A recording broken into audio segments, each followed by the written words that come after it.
Hey everybody, and welcome to Vivid Collectibles. My name is Danny, and tonight I'm going to be reviewing for you the new Batman Gotham by Gaslight premium format figure by Sideshow Collectibles. This is a different take on Batman. It's a Batman Elseworld story. Basically, 19th century Victorian London. He's going after Jack the Ripper, the serial killer. So you have him in an old steampunk-like world. And really, this statue really captures a mood and is very atmospheric between the base and the way Batman looks.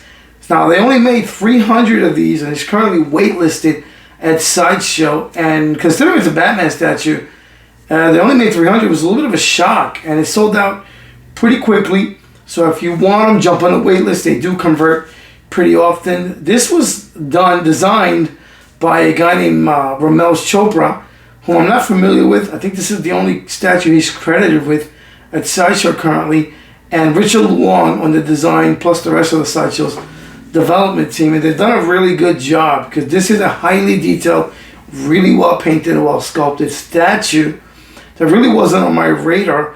But the more I looked at it, the more I really liked just the way it sets some kind of mood. It's very atmospheric, and they did such a good job with the final product. I think it almost looks better than the prototype.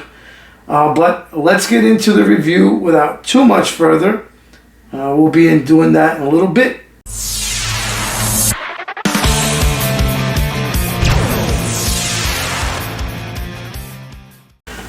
Okay, so like I mentioned before, it's a Victorian era 19th century London, and what you see here is the top of what looks to be a chapel or a church.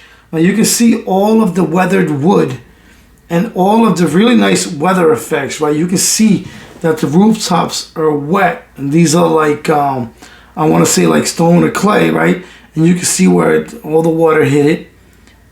Look at how nice that wet effect is throughout. These are like their gutter system, right? And this is steam, not really just like regular smoke. That's why it's almost like darker. But the way they painted these little smoke plumes is really good, because it just keeps adding to the mood. Nicely textured, really nicely painted. Different shades of that like clear beige, and then as it gets higher up, you get more into like almost greenish beige, right? A lot of great detail on that house or church, excuse me. The paintwork on this is outstanding. It looks really weathered.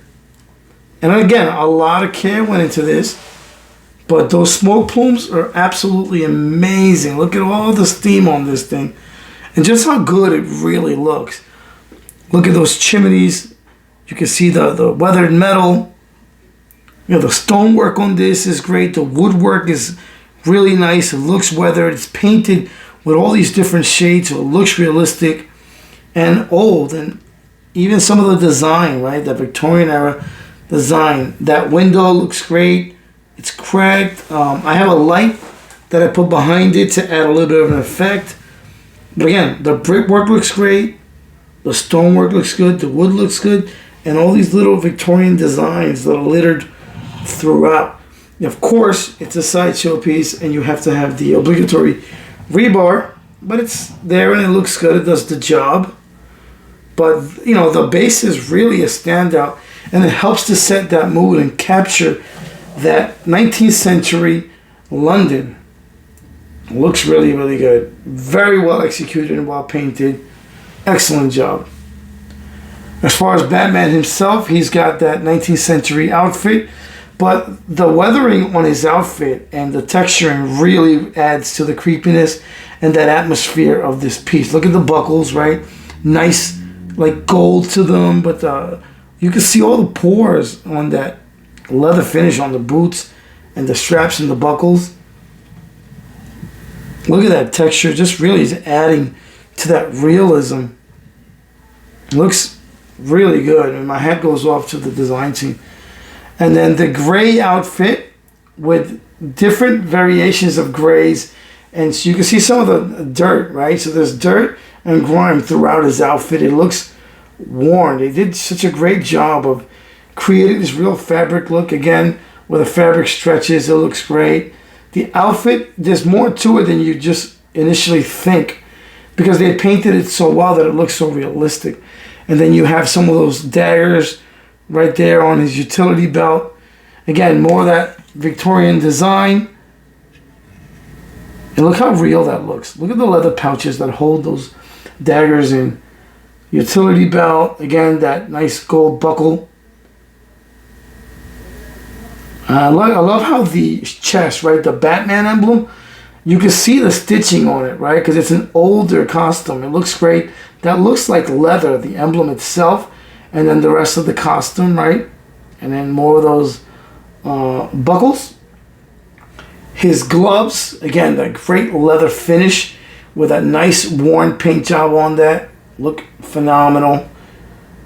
You know, he's a muscular Batman, but not overly so. You know, he's a big muscular guy, but not exaggerated. You know, look at that muscle definition. And again, the stretching on the fabric on the outfit looks great.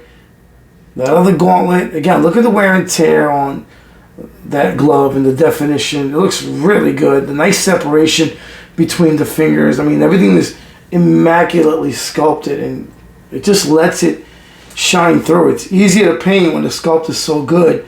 They did a great job. As far as the portrait, what can I say? I like this portrait the moment I saw it. He's got that Batman chin, but it's not overly done. Nice serious expression, the whited out eyes. And look at the expression through, you know, even showing through the cowl. And then the cowl looks great. Look at all of the marks where the ears are. It looks like worn, almost like tattered leather. The stitching work looks really good on this. And then the ears are not too big, but they're not traditionally small. They look really good. The cape, a nice like faux leather cape. Again, painted so well, where you see the bottoms are lighter from the wear and tear. And then you have like darker blacks and browns throughout. It's a wired posable cape. It is a little tedious to get on as part of the assembly. But it looks great once it's on. Look at the collar on that cape. Again, more of that worn leather look. It's the way it's painted and designed just really adds to this really wonderful statue. I mean, I don't have any complaints about this statue at all.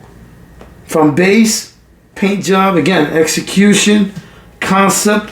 Even if it's not, you know, your traditional Batman, it's a really nice take on a cool Batman that really came out of left field. Nobody was expecting Sideshow to do this.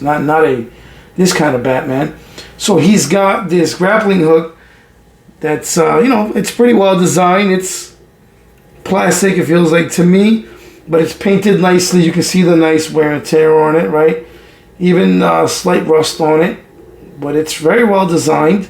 And then this posable wire that you can actually, you know, make longer or shorter to your liking, depending on how you want to display them. But look at the wire on that. Really a nice job. So it does have obviously mixed media elements, which not everyone's a big fan of. I think for this piece it really works really well, because if you had a sculpted cape, it complicates how you're going to display it, what you can put on the base, right? As it stands, this allows for the billowing smoke underneath, the steam, to still be there while this lighter cape naturally flows over it. So really, again, not a whole lot to complain about, other than maybe this isn't your Batman, or, you know, people had a lot of complaints about the house being too small, looking like a doghouse. And I guess I can kind of see it when I'm thinking of it in those terms, but I don't. Because obviously you're not making a quarter scale top of a church. It's just too big. But overall, it looks amazing. One of the better bases that I've seen, and they've been doing a really good job with bases lately. But as far as statues go and overall execution, and it creates this sort of mood and atmosphere. This does everything, and it captures that era, and that, you know, Batman's determination and fierceness comes through in this. So overall, I'm very happy with this statue. Again, you know, I don't want to sound like a broken record, but, you know, it's not a perfect statue. It doesn't exist, but for me, I think they nailed what they were going for, and I'm happy that I was able to add this to my collection. before it was completely sold out. So if jump on a wait list if you want it. I think it's worth it, but that's my opinion. Again, these reviews are all my opinion, right? It's not, you're not going to take this as gospel. It's what I think. I've been collecting for a little while. I like to think that I know what I'm looking at. We all have certain biases, but as far as statues, paint, sculpt, execution, and overall justice to Batman, it's there. So if you can add this to your collection, do so. I wouldn't blame you. He's about almost 22 inches tall, like I mentioned before, so he's not overly tall. Depth's around 17 and a half and 14 inches wide, so it's not huge.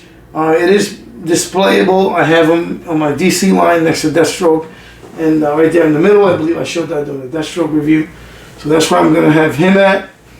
I think it looks great. I'm surprised. I'm not surprised it's sold out. I'm surprised it's still waitlisted and not sold out, actually, was what I meant to say. But hopefully this review helped. If you have any questions, let me know. I'll be more than happy to ask. Once again, I thank you guys for watching. Take care.